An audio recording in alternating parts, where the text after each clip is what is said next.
Aragito était un employé de bureau ordinaire, manquant de sommeil, qui rentrait du voyage d'intégration obligatoire de son entreprise, quand soudain, leur bus a eu un accident, et Aragito, ainsi que tous ses collègues, ont fini morts. Lorsqu'Aragito arrive dans l'au-delà, il analyse rapidement la situation et réalise qu'il a dû mourir d'une manière ou d'une autre, alors ils attendent tous en file pour être réincarnés. Il est un peu contrarié au début, mais il réalise ensuite que cela signifie qu'il n'a pas à aller travailler demain, donc toute cette histoire de réincarnation n'est peut-être pas si mal après tout. Quand vient enfin son tour, il est accueilli par son guide, mais elle ne guide pas vraiment beaucoup, elle tend simplement une carte à Aragito et lui dit que lorsqu'il arrivera, la première chose qu'il voudra faire sera de se rendre à la guilde et de s'y inscrire, et avant qu'Aragito puisse même lui demander ce que la guilde est censée être, elle le pousse en avant, le réincarnant dans le pays des labyrinthes. Aragito n'a pas vraiment beaucoup d'informations sur lesquelles se baser, alors il décide de se rendre à la guilde comme le guide le lui a dit, et quand il y arrive, il trouve une fille vêtue de l'uniforme de son entreprise déjà au guichet.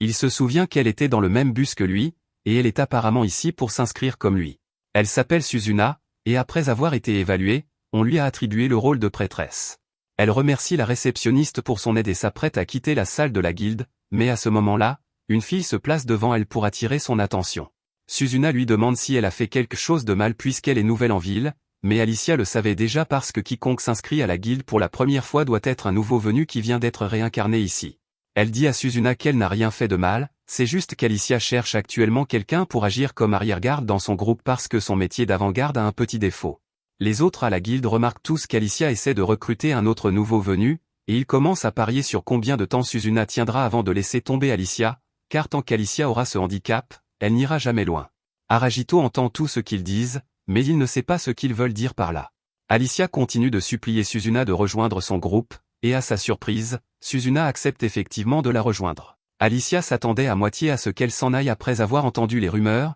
alors elle lui demande si elle est sûre d'elle, et Suzuna dit qu'elle l'est, alors les deux quittent la guilde ensemble pour partir en première mission. Après leur départ, la réceptionniste interpelle Aragito et lui demande s'il est également ici pour enregistrer sa licence, et il confirme que c'est le cas, alors elle lui demande de s'approcher pour qu'elle puisse l'aider à commencer. La réceptionniste se présente comme Louisa, et elle explique que dans le pays des labyrinthes, seuls les aventuriers enregistrés sont autorisés à entrer dans les labyrinthes, donc Aragito devra obtenir un enregistrement officiel s'il veut commencer. Elle lui demande de lui tendre sa carte de licence, mais avant cela, Aragito lui demande ce qu'elle veut dire quand elle dit que c'est le pays des labyrinthes. Louisa explique qu'il s'agit d'une nation qui abrite de nombreux chercheurs qui explorent les labyrinthes et ceux qui les soutiennent. De temps en temps, les âmes des gens se réincarnent dans le pays des labyrinthes et ils commencent une nouvelle vie en tant que chercheurs, donc tout le monde est habitué à ce processus maintenant. Aragito a encore du mal à se souvenir comment il a exactement fini par mourir, mais il comprend l'essentiel de ce qui se passe ici, alors il demande à Louisa comment il est censé s'inscrire exactement, et elle explique que le processus est assez simple, tout ce qu'il a à faire est de choisir un métier qu'il pense lui convenir le mieux, et ensuite si le système détermine que ses compétences correspondent, cela sera approuvé. Aragito prend un peu de temps pour réfléchir, et il se souvient comment il a été exploité jusqu'à l'os par son manager trop zélé dans sa vie antérieure, mais maintenant qu'il est dans le pays des labyrinthes, il ne veut pas que cela se répète, alors il décide de se donner un métier qui lui permettra de vivre une vie facile et décontractée. Cependant, un instant plus tard, il entend la voix stridente de son manager se tenant derrière lui, et cela lui donne presque une crise cardiaque. Le nom de son manager est Igarashi, et il n'aurait pas pensé la croiser ici aussi, mais après tout, comme toute l'équipe a été réincarnée, il est logique qu'elle soit également là. Elle a encore du mal à croire que tout cela soit réel car cela ressemble à un événement de cosplay ici, mais elle va devoir s'habituer à la réalité qu'ils vont devoir combattre des monstres dans ce monde pour survivre. Aragito ne comprend pas ce qu'elle veut dire par là, mais Igarashi explique que c'est ce que les chercheurs ici font tous pour vivre,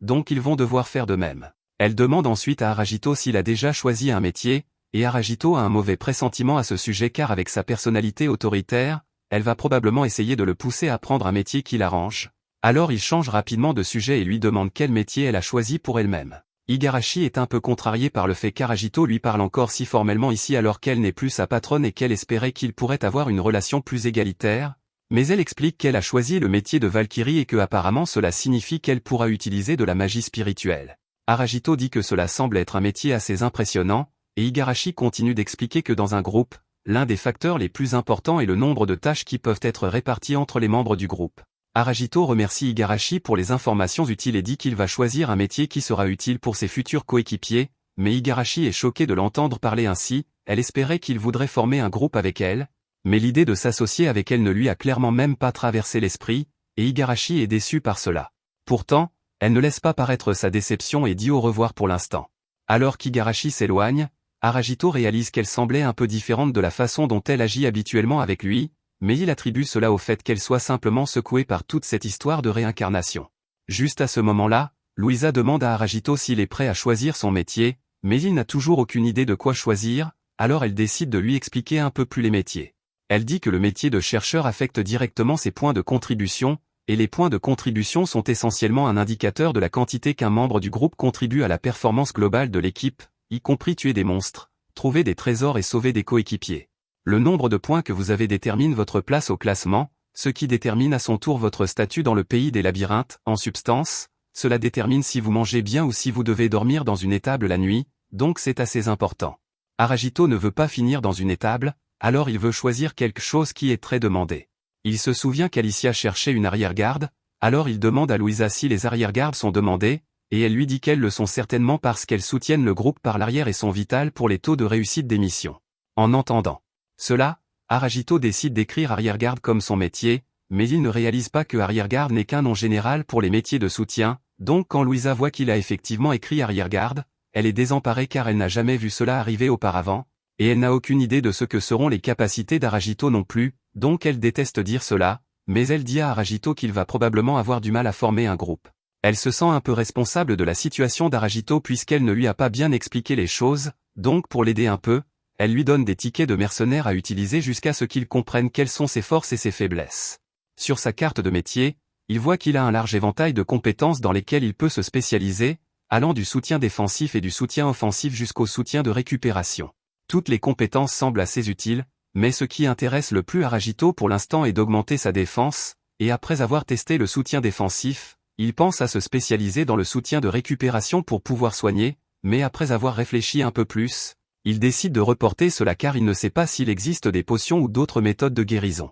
Ainsi, il décide de mettre son premier point dans le soutien défensif, mais ce faisant, il ne voit aucun changement notable dans son corps. Il n'y a aucun moyen pour lui de savoir s'il s'est vraiment nui ou non avec ce métier tant qu'il n'a pas rejoint un groupe, donc il va devoir suivre le courant. Il se dirige vers la guilde des mercenaires pour voir ce qu'il peut faire avec ces tickets qu'on lui a donnés, et le ticket lui permet apparemment de choisir un mercenaire pour combattre à ses côtés temporairement, alors Aragito demande s'il peut avoir un combattant d'avant-garde qui utilise un bouclier. La femme explique que le seul mercenaire qu'il leur reste est une femme lézard, mais c'est une roublarde, donc elle devrait être très utile à Aragito. Aragito veut vraiment juste avoir l'occasion de tester ses sorts de soutien, alors il accepte d'engager la femme lézard, et la préposée s'éloigne pour aller l'appeler. Pendant qu'elle est partie, Aragito commence à se demander à quoi ressemblerait une femme lézard, mais quand elle revient, il est choqué de découvrir que la femme lézard est une jolie fille. On l'informe que son nom est Theresia, mais Aragito a du mal à croire qu'elle soit vraiment une personne lézard puisqu'elle ressemble assez à un humain. La préposée précise que Theresia est en fait une ancienne humaine,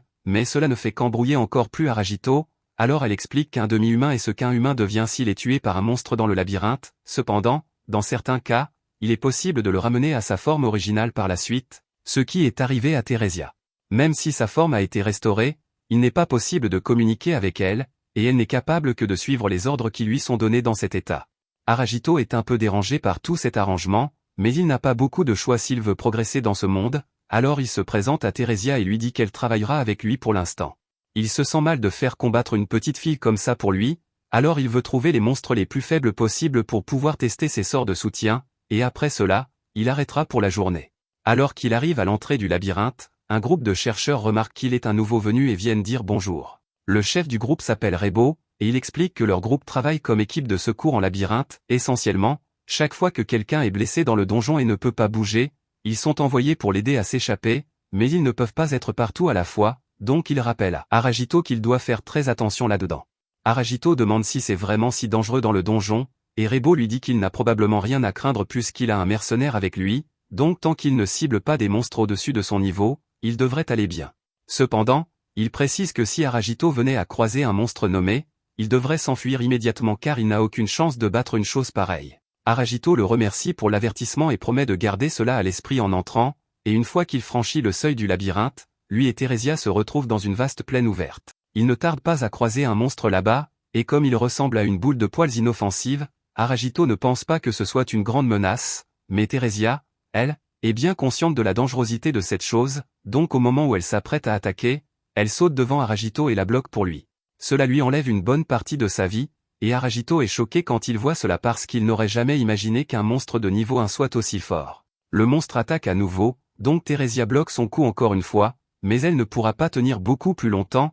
donc Aragito doit faire quelque chose rapidement, et c'est là qu'il se souvient de la compétence de soutien défensif qu'il a débloquée plus tôt. Il utilise la compétence pour créer un bouclier autour de Theresia pour la protéger de l'attaque de la boule de poil, et après l'avoir étourdie avec une balle de sa fronde, Theresia parvient à la trancher en deux, tuant le monstre sur le coup. Aragito est soulagé qu'ils aient réussi à abattre le monstre, mais il se sent aussi un peu coupable de la blessure de Theresia car il aurait pu l'éviter en utilisant sa compétence de soutien défensif dès le début. Il s'excuse auprès d'elle de ne pas avoir pris les choses au sérieux plus tôt car il comprend maintenant que c'est une question de vie ou de mort et il va faire de son mieux pour la protéger autant qu'elle l'a protégée. Il lui demande ensuite si elle aimerait retourner à la surface puisqu'elle est assez blessée, et elle hoche la tête, signalant qu'elle est d'accord pour continuer. Juste à ce moment-là, les deux entendent un cri venant de là-bas, alors ils glissent en bas de la colline et trouvent un groupe, comprenant Igarashi, qui se retrouve face à face avec un monstre nommé, et Aragito peut déjà dire que cela ne va pas bien se terminer.